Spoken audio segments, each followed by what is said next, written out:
హరే కృష్ణ. ఆధ్యాత్మికత అనే సరస్సులో నామం అనే రాయి వేసి శబ్దం చేస్తే తరంగాలు మొదలవుతాయి. అవి మనసంతా వ్యాపించి శరీరమంతా నిండిపోతాయి.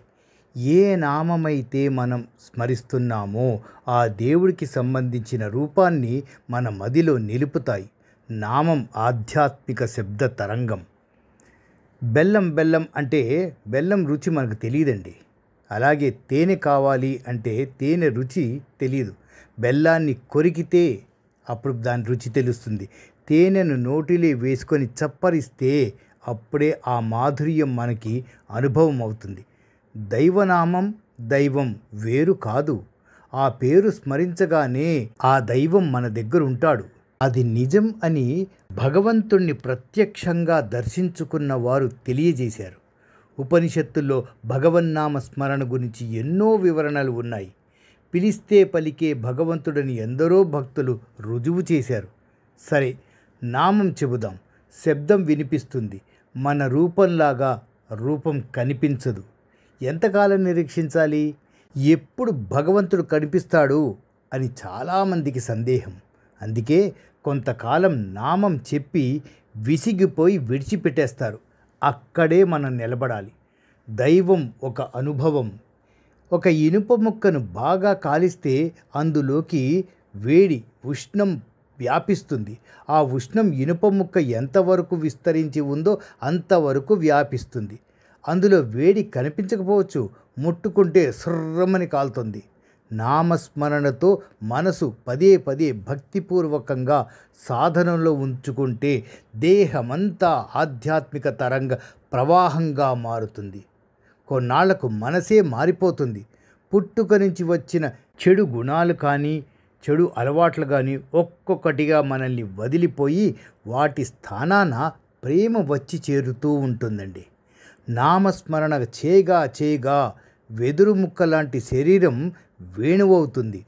బృందావనంలో శ్రీకృష్ణ పరమాత్మ ఆలపించిన నాదమవుతుంది. ముల్లోకాలు తిరిగి నారాయణ నారాయణ అని స్మరించే నారదుడి చేతిలో తంబూర అవుతుంది. పరవశించి దివ్య తన్మయత్వంతో చేసే పరమశివుడి పంచాక్షరీ మంత్రం అవుతుంది. భక్తి ప్రేమలను నింపి చేసే నామస్మరణకు మించిన యోగం లేదండి. పూర్వజన్మ పుణ్యఫలం వల్లనే ఆ భాగ్యం కలుగుతుంది. ఇందులో ఎలాంటి సందేహం లేదు.